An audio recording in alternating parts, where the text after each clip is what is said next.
თამბაქოს მოხმარებით ყოველწლიურად 6 მილიონი გარდაცვლილი ადამიანი და ფილმი, რომელიც სასულიერო გიმნაზიის მოსწავლეებმა თამბაქოსაგან თავის დასაღწევად თანატოლებს მიუძღვნეს. 31 მაისს მსოფლიო თამბაქოს გარეშე აქციას აღნიშნავს.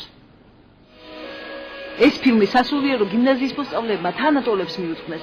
კადრებით გადმოცემული სევდიანი ისტორია იმ მოზარდებს ეხება, რომლებიც ცხოვრებისეული პრობლემებისგან თავის დაღწევას თამბაქოს მოწევით ცდილობენ.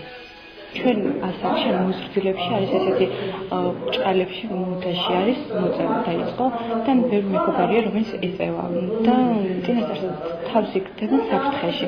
აქედან გამომდინარე რომ ჩვენ ვიდოდ ამ ფილმით დაგვენახებია იქ არის ორი მომენტი, ანუ კარგი მომენტი და ცუდი მომენტი. როდესაც ირჩევს ადამიანი კარგ გზას, არის ჯანსაღი ცხოვრებით ცხოვრობს, როდესაც ირჩევს ცუდ გზას, ანუ ყველანაირ პრობლემას ცდილობენ რომ გაატარა სიგარეტით დაივიწყო.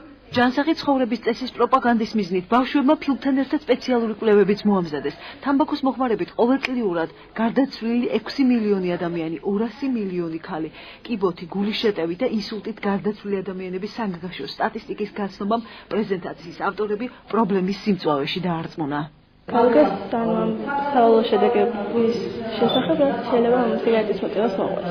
რაც ერთ ახალგაზრდა სავალოშებზე ამის გაკეთებას. თამბაქოს მავნებლობის ადრეულ ასაკშივე გაცნობიერება მოზარდებს თვითკონტროლის უნარს დროულად ჩამოუყალიბებს. ასეთია საზოგადოებრივი ჯანდაცვის ცენტრის სტრატეგია, ამიტომაც თამბაქოს საწინააღმდეგო შეხვედრა მათ სასკოლო ასაკის ბავშვების მონაწილეობით ჩაატარეს. თამბაქოს წინააღმდეგ ბრძოლის ღონისძიებებში სწორედ ერთ-ერთი წამყვანი ადგილი უჭირავს ბავშვებისა და მოზარდების დაცვას თამბაქოს სარგებლობის დაწყებისაგან და მათ ინფორმირებულობას თუ რა ზიანი შეიძლება მოუტანოს ადამიანის ჯანმრთელობას. იმის გათვალისწინებით, რომ წევალთა დიდი ნაწილი ვერაცნობიერებს სიგარეტის საშიშროებას და არ სჯერათ სიცოცხლის ხანგრძლივობის შემცირების დიდი რისკი.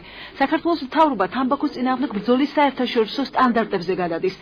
15 მარტიდან მთავრობის დადგენილება ამოქმედა, რომლის საფუძველზეც საჯარო უწყებებში სიგარეტის მოწევა ადმინისტრაციული ჯარიმით ისჯება. აჭარის ჯანდაცვის მინისტრის მოადგილე პირადი გამოცდილებით ასმის, რომ სანქციამ შედეგი უკვე გამოიღო. ზრდა იკლებს, აი ესეც უკვე დამაიმედებელია და მაჩვენებელია იმისა, რომ რაღაცა გარკვეულ დროში იმედია მივიღებს უკვე კლების მაჩვენებელ მონაცემებს. თამბაქოს მოხმარება 10-დან 1 ზრდასრული ადამიანის გარდაცვალების მიზეზი ხდება. ასეთია ჯანდაცვის მსოფლიო ორგანიზაციის სტატისტიკა. ჯანდაცვის მსოფლიო და პარტნიორი ორგანიზაციების რეკომენდაციით საქართველოში 2013-2018 წლებისთვის გაწერილი ახალი სახელმწიფო სტრატეგია, რომელიც თამბაქოს რეკლამირების პოპულარიზაციას და სპონსორობის აკრძალვასაც გულისხმობს.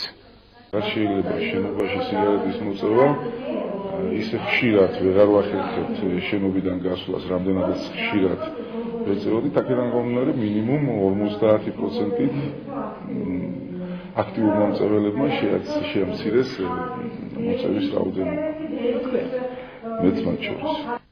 ანტინიკოტინური კამპანია საქართველოში 1996 წლიდან მიმდინარეობს, თუმცა სპეციალისტები პროგრესის ნაცვლად ეპიდემიაზე საუბრობენ.